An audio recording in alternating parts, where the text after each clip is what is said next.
رضی اللہ تعالی عنہ من كان منكم مستنا فليستن بمن قد مات أولئك أصحاب محمد صلى الله عليه وسلم وكان خير هذه الأمة أبرها قلوبا وأعمقها علما وأكلها تكلفا. حضرات ذی وقار بزرگوں، دوستوں اور بھائیوں، یہ مجلس، یہ محفل صحابہ کرام رضوان اللہ علیہم اجمعین، ان کی عظمت کے بیان، ان کی عظمت کو سننے اور سنانے کے لیے منعقد کی گئی ہے. اور اللہ کے فضل و کرم سے ہر سال کی طرح سینکڑوں علماء سٹیج پر موجود ہیں. میں چند باتیں صحابہ کرام رضوان اللہ علیہم اجمعین، ان کی شان اقدس کے اندر گلدستہ عقیدت کو نشاور کر کے اور حالات حاضرہ کے تناظر میں چند باتیں کر کے آپ سے اجازت چاہوں گا.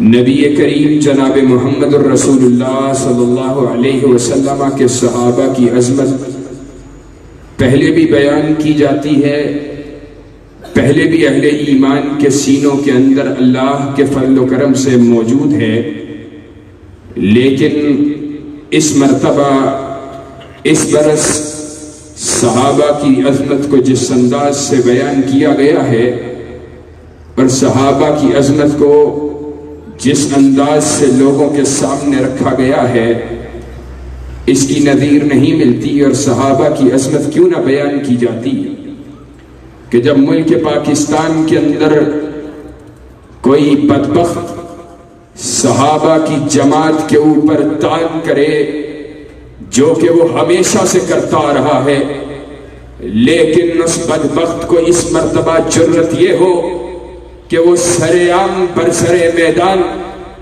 نبی کریم جناب محمد رسول اللہ صلی اللہ علیہ وسلم کے صحابہ پہ لعنت کرے اور معاذ اللہ ثم معاذ اللہ کائنات کے اندر انبیاء علیہم السلام کی جماعت کے بعد سب سے زیادہ بہترین ترین اور جلیل القدر شخص سیدنا صدیق اکبر رضی اللہ تعالی عنہ کو معاذ اللہ کافر کہا جائے تو ایسے عالم کے اندر اہل سنت کا ہر بیٹا وہ تڑپ اٹھتا ہے اور اس امر کے اظہار کے لیے میدان عمل میں آنا، اپنے پہ صحابہ کی محبت کا قرض سمجھتا ہے اور صحابہ سے محبت کے حوالے سے اپنے آپ پہ ایمان کے لیے فرض سمجھتا ہے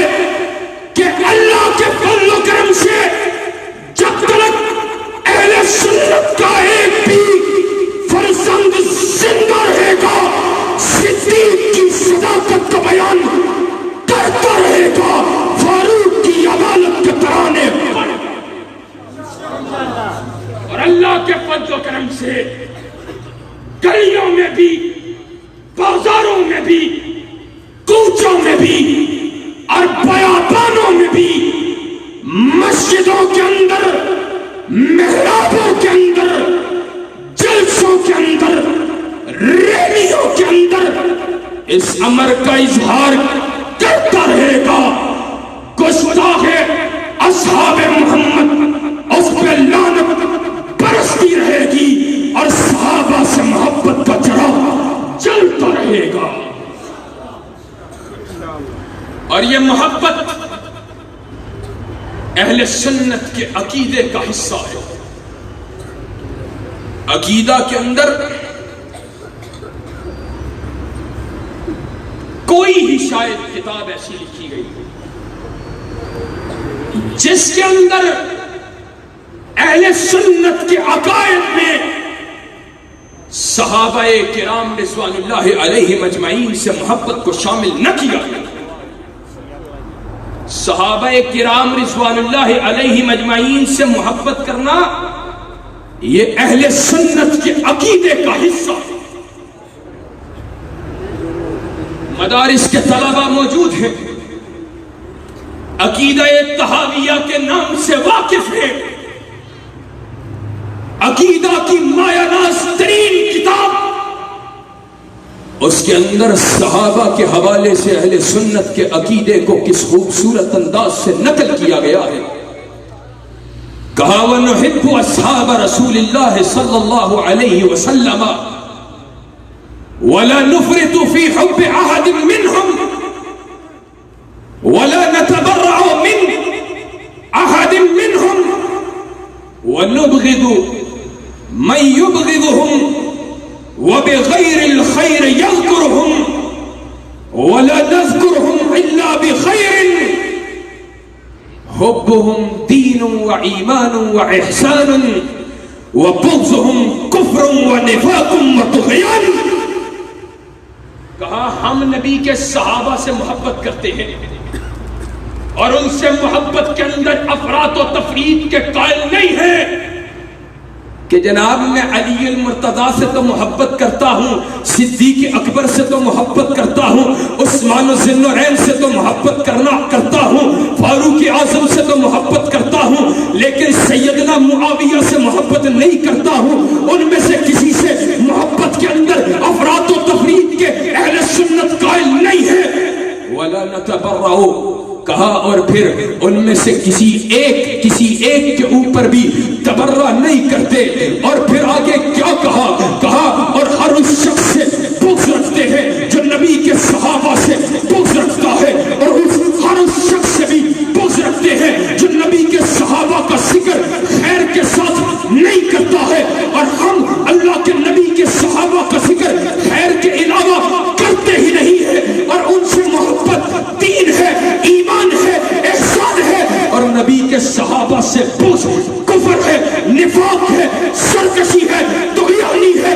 آج ہمارا اعلان بھی یہ ہے، اگر کوئی جہلم میں بیٹھنے والا نبی کے صحابہ پہ چپی تان کرنے والا ہو، یا اسلام آباد میں نبی کے صحابہ پہ کھلی تکفیر کرنے والا ہو، یا وہ نبی کے صحابہ پہ تبرہ کرنے والا ہو، ہم یہ کہتے ہیں یا اس پہ وَبُغْضُهُمْ طُغْيَانٌ وَبُغْضُهُمْ كُفْرٌ وَنِفَاقٌ وَطُغْيَانٌ کے تحت یا وہ کفر کا اظہار کرنے والا ہے، یا وہ نفاق کا اظہار کرنے والا ہے، یا وہ سرکشی کے راستے کو اختیار کرنے والا ہے۔ نعرہ تکبیر۔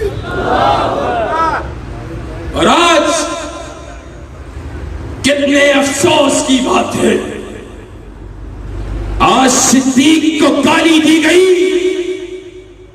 اور صدیق کو کافر کہا گیا۔ کعبہ کا رب گواہ ہے، ہمارے سینوں کے اوپر ہمارے دلوں پہ کیا بیتی ہے ہم بتلا نہیں سکتے۔ وہ کائنات کے امام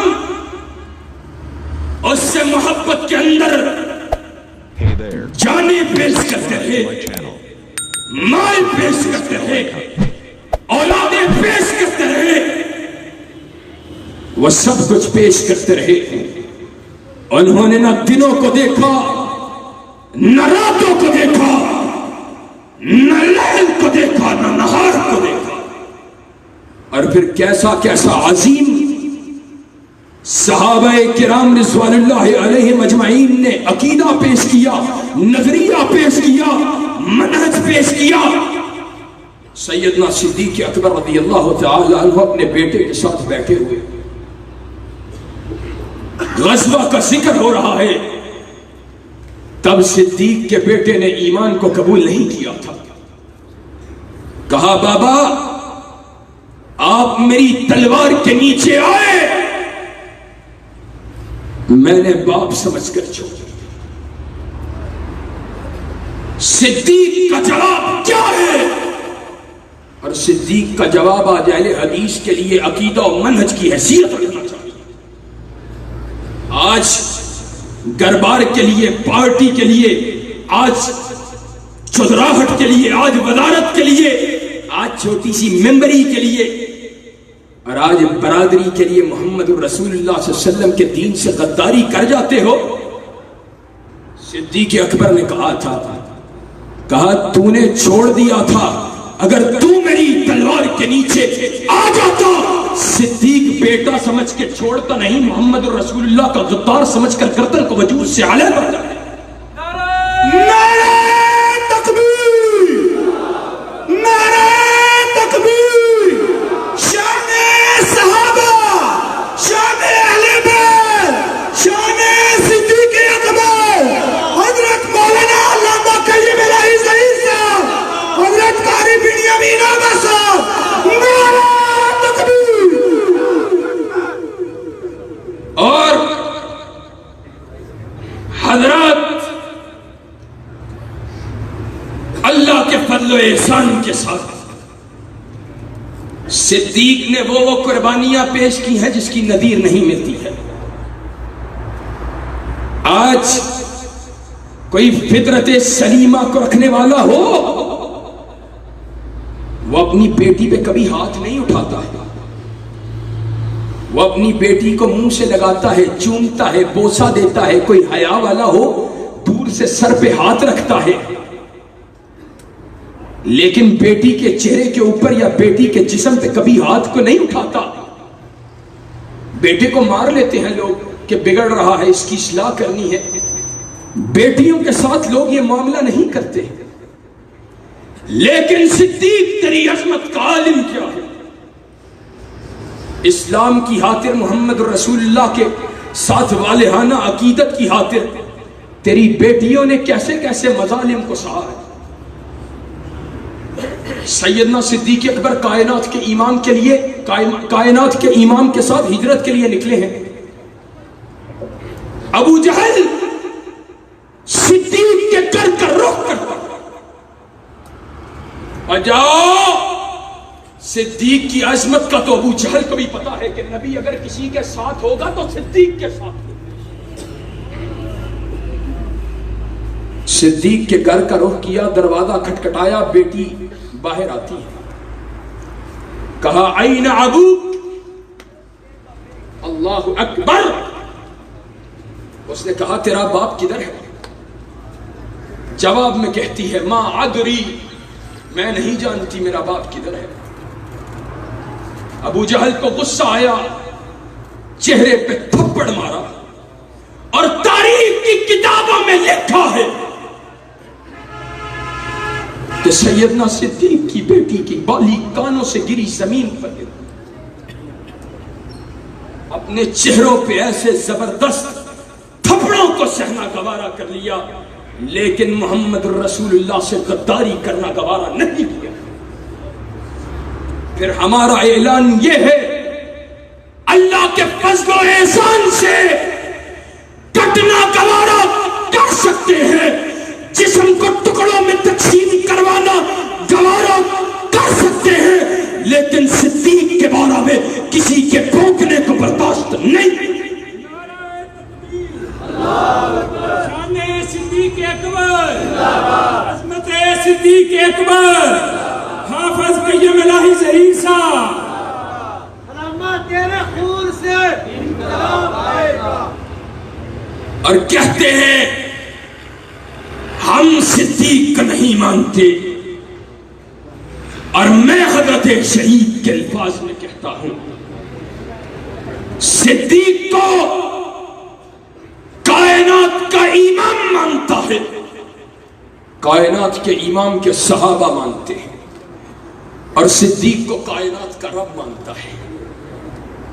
کائنات کے رب نے کہا، کائنات کے رب نے کیا کہا؟ ثانی اثنین اذ ہما فی الغار اذ یقول لصاحبہ، لوگوں، کسی کی صحابیت کو صحابہ نے بیان کیا، کسی کی صحابیت کو تابعین نے بیان کیا، کسی کی صحابیت کو محدثین اور ائمہ دین نے بیان کیا، کسی کی صحابیت کو نبی کریم نے خود بیان کیا، لیکن صدیق تیری صحابیت کا عالم کیا ہے؟ تیری صحابیت کو کائنات کا رب بیان کرتا ہے،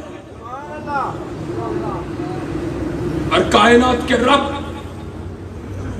اس کو صدیق کی صداقت کتنی پسند آئی ہے۔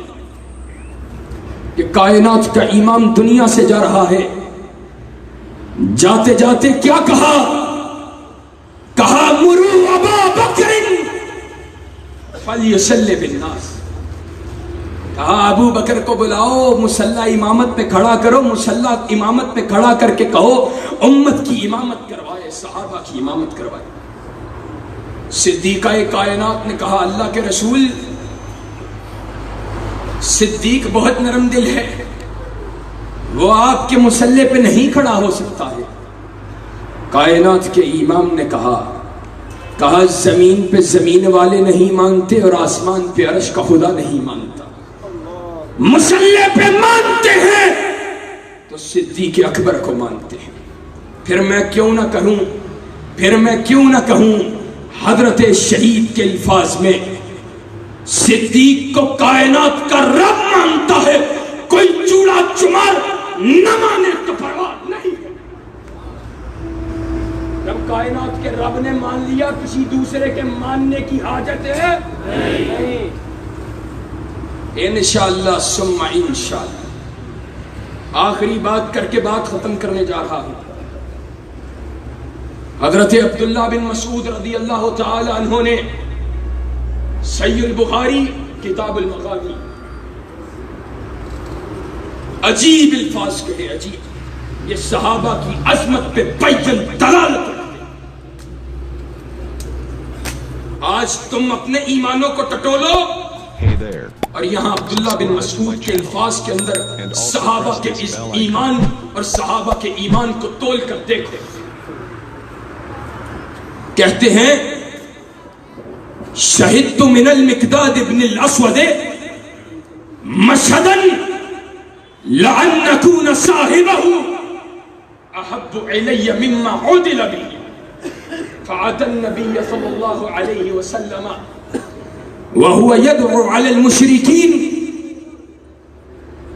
کہا میں نے مقداد بن اسود، صحابہ کو ایسے ہی مقام بلند نہیں ملا ہے، کہا میں نے مقداد بن اسود کی زبان سے ایسے کلمات کو سنا ہے کہ اگر ان کلمات کو ایک پلڑے کے اندر ڈال دیا جائے، ساری کائنات کو ایک پلڑے میں ڈال دیا جائے، مجھے وہ کلمات اپنی زبان سے نکلنا اس ساری کائنات کی دولت سے زیادہ عزیز ہوتے۔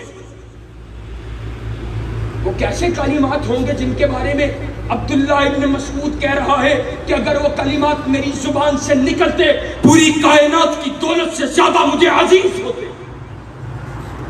کہا جب کائنات کا امام آیا اور کائنات کا امام مشرکین کی یلغار کی وجہ سے کچھ پریشانی کے عالم میں، تو مقداد بن اسود کائنات کے امام کے پاس آتا ہے، کیا کہتا ہے؟ کہتا ہے یا رسول اللہ صلی اللہ علیہ وسلم لا نقول كما قال قوم موسى فاذهب انت وربك فقاتلا۔ کہا اللہ کے رسول ہم آپ کو ویسے نہیں کہیں گے جیسے قوم موسیٰ علیہ السلام نے حضرت موسیٰ سے کہا فاذهب انت وربك فقاتلا، کہ تو اور تیرا رب جا کے لڑے، بلکہ ہم کیا کریں؟ وَلَكِنْ نُقَاتِلُ عَنْ يَمِينِكَ وَعَنْ شِمَالِكَ وَبَيْنَ يَدَيْكَ وَبَيْنَ خَلْفَكَ، بلکہ ہم آپ کے دائیں بھی لڑیں گے، آپ کے بائیں بھی لڑیں گے، آپ کے آگے بھی لڑیں گے، آپ کے پیچھے بھی لڑیں گے۔ ان کو چاہیے کیا تھا؟ کہا اس کے بعد میں نے دیکھا کائنات کے امام کے چہرے پہ مسکراہٹ آ گئی۔ ان کو کائنات کے امام کے چہرے کی مسکراہٹ سے زیادہ کچھ بھی عزیز نہ ہوا کرتا تھا۔ وہ پوری کائنات کی دولت کو سیدنا حبیب کے چہرے کی مسکراہٹ کے اوپر وار دینے والے آج ان نبی کے صحابہ کو کوئی گالی دے، قسم کائنات کے رب کی حضرت شہید کے بیٹے کٹ سکتے ہیں، مر سکتے ہیں، لیکن اصحاب محمد کے اوپر تبرہ کو برداشت نہیں کر سکتے۔ اور انشاءاللہ ثم انشاءاللہ جب تک جسم میں جان باقی رہے گی، منہ میں زبان باقی رہے گی، اور روح اور جسم کا تعلق باقی رہے گا، اصحاب محمد زندہ باد کے نعرے لگاتے رہیں گے اور صحابہ پہ تبرہ کرنے والوں کو دیوار سے لگاتے رہیں گے۔ وآخر دعوانا ان الحمد للہ رب العالمین۔